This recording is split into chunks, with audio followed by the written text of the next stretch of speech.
Olá, pessoal! Espero que vocês estejam todos bem longe do coronavírus, que vocês estejam se cuidando. E hoje nós vamos iniciar as nossas aulas virtuais. Vamos iniciar por um conteúdo que, na verdade, nós já iniciamos em sala. Vamos finalizar agora e, claro, lembrar, né? Pode ser que vocês tenham esquecido alguma coisa. E para isso eu gostaria que vocês fizessem anotações necessárias, anotem suas dúvidas. E nós vamos hoje falar sobre o barroco, que nós já iniciamos em sala. O barroco dentro da literatura, ou seja, da nossa arte da palavra. O barroco, essa arte do século XVII, dos anos de 1600, que foi uma das literaturas mais influentes dentro do nosso país. Então, nós vamos retomar os estudos do barroco da literatura. Para isso, vamos relembrar historicamente, o que estava acontecendo nesse período. Então, nós tínhamos lá a reforma protestante do Martinho Lutero, este homem aqui, que resolveu liderar uma reforma que contestava alguns dogmas da Igreja Católica. Então, ele foi contra alguns preceitos, alguns dogmas da igreja e resolveu fazer uma reforma contra isso, Isso ocorreu em 1517. Porém, lá em 1545, houve um outro movimento, conhecido como movimento da Contra-Reforma, que foi justamente contra o movimento que o Martinho Lutero havia iniciado, havia feito. E justamente por isso, por ser contra o Martinho e voltar aos dogmas, preceitos da Igreja Católica, aí também nós temos uma visão mais teocêntrica, ou seja, com Deus no centro. Então, nesse período da história, nesse período da arte e da literatura, Deus volta a ser o centro. Então, nós vamos ver muitas obras que estão relacionadas à igreja, por exemplo. Ok? Então, aqui nós temos o Martinho, que foi o líder da Reforma Protestante, e a Contra-Reforma foi um movimento contra a reforma do Martinho. Aqui no Brasil, o Barroco, dentro da literatura, das demais tipos de arte, ele se instaurou entre os anos de 1601 a 1768. Então, ele foi aí de 2 séculos, Não foi um movimento artístico passageiro, Ele foi algo que realmente se instaurou aqui no nosso país, Algumas imagens relacionadas às esculturas, o ouro, que estava muito ligado a tudo isso. O que acontecia no Brasil também? Então, aqui no Brasil, a literatura que deu início ao nosso barroco foi a publicação da obra Prosopopeia, do Bento Teixeira. Então, apesar de não ter sido o Bento Teixeira um dos mais influentes do barroco, mas foi a obra dele que foi considerado o nosso marco inicial do barroco brasileiro. Aqui no Brasil, nós estávamos com um grande ciclo da cana-de-açúcar, Estava muito forte o ciclo da cana-de-açúcar e também ocorreram invasões holandesas, que justamente queriam buscar esse poder aí, através da exploração da cana, de todo esse ciclo que estava muito forte. Então, dentro do nosso país, os acontecimentos marcantes da história do barroco são estes, os acontecimentos iniciais. Aí, características do barroco. O que nós vamos ver nas obras do barroco desse período?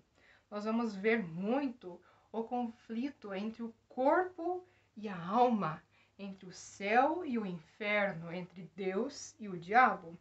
Ou seja, nós percebemos muito essa contradição que existia, o que é certo e o que é errado, o que é pecado, Você está cometendo um pecado, Você está indo contra os preceitos da igreja, Então, muito se tinha essas duas visões de mundo, O que o corpo exige e o que a alma exige. O que para o corpo pode ser um pecado e para a alma pode ser um livramento, né? Então pode ser o perdão. Então existia muito essa contradição, certo? Também a fluidez do tempo, né? Como que o tempo passa, ou também a preocupação com a morte, depois que o tempo passar, né? Que chegaremos à morte. O que nós teremos depois da morte? Né? Se preocupavam muito com isso, com essa questão. Essa tensão, então, que era causada justamente por isso, né? Uma angústia, uma melancolia, né? Nós vamos ver aí muitas obras angustiantes, obras tristes, porque nos trazem esse conflito, né? O que realmente é certo, o que é errado? Devo pedir perdão? Né? Então as pessoas, as obras mostravam muito isso das pessoas, né? Essa angústia que era vivida. Tá? Vocês vão, é claro, não é todas as obras que vão ter todas as características, né? Ou pode ser que alguma obra que surja aí pode ter uma característica diferente das que estão aqui. Mas essas são as características principais, primordiais, observadas nas obras do Barroco, certo? Então agora nós vamos aos artistas, né? Aos nossos literários da época do Barroco. Iniciando pelo Gregório de Matos, né? Nascido em 1636, né? Já no decorrer do Barroco, o Gregório de Matos ele ficou conhecido com o apelido, alcunha, né? A alcunha, o apelido de Boca do Inferno. Por que Boca do Inferno? Porque o Gregório ele gostava muito de criticar, ele gostava muito de apontar as coisas que estavam erradas. Então o Gregório de Matos ele era literalmente a boca do inferno da época. Né? O que ele via, ele ia lá nas suas obras e denunciava, atacava. Mas além disso ele foi advogado, foi poeta e ele foi um baiano, né? E aí ele é considerado até hoje um dos maiores escritores da época do Barroco aqui no Brasil, né? Dentro da nossa literatura.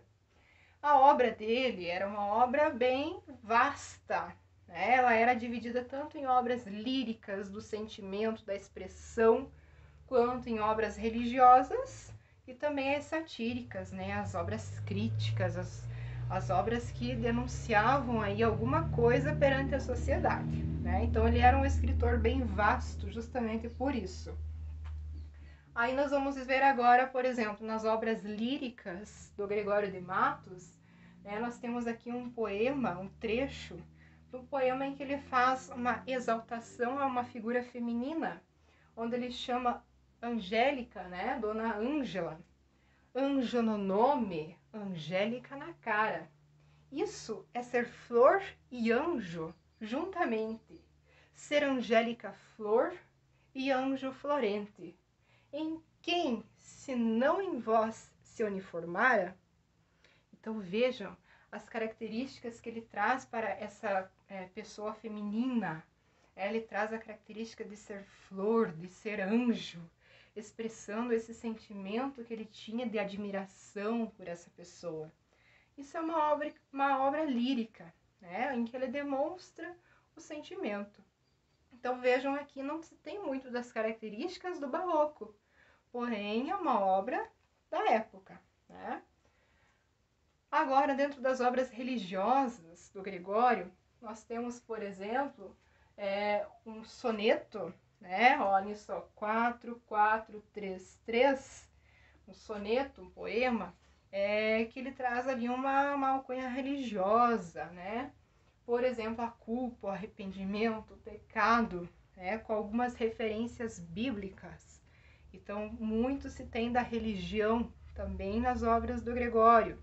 Né? Por exemplo, ele diz assim: pequei, Senhor, mas não porque hei pecado, na vossa alta clemência me despido, porque quanto mais tenho delinquido, os tenho a perdoar mais empenhado. Veja só, olhem só as contradições que nós tínhamos lá nas características.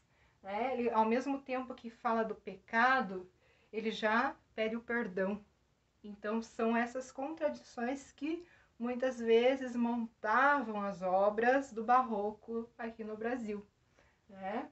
A culpa, o arrependimento, o perdão são todas características muito contraditórias entre si, né? Mas que não deixam de estar dentro das pessoas, né? Nós constantemente estamos pensando, isso é certo, isso é errado, né? E dentro das obras, vou passar um pouquinho, dentro das obras satíricas do Gregório, que são aquelas em que o Boca do Inferno, né, colocava realmente deixava a sua alcunha fazer valer a pena, ele denunciava muito a questão da sociedade, da política, né? Então, por exemplo, ele diz assim: que falta nessa cidade? Verdade. Que mais por sua desonra? Honra. Falta mais que se lhe ponha vergonha. Aí ele diz: o demo a viver se exponha, por mais que a fama mais alta numa cidade onde falta verdade, honra, vergonha. Olha só a crítica que ele faz aí para a cidade, a sociedade, a administração da época, né? Que fala ainda da ambição, olhem só, quem a pôs nesse socrócio? O negócio. Quem causa tão perdição? Ambição. E o maior desta loucura? Usura. Então ele coloca a ambição que muitas pessoas até os dias de hoje ainda possuem. Costumo dizer que parece que ele escreveu esse poema hoje, porque nós temos muito disso. A ambição, os negócios que muitas vezes levam a essa vergonha, né? A esse descaso que nós temos.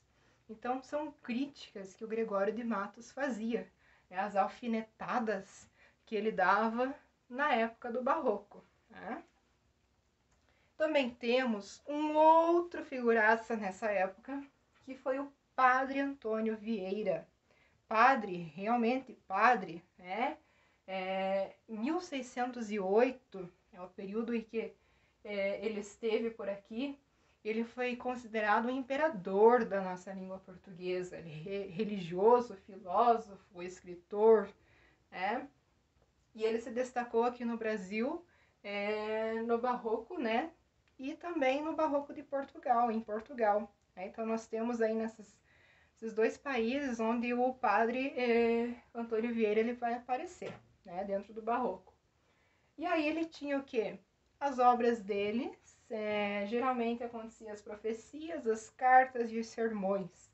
Justamente, né, por ser um padre, por ser as obras religiosas.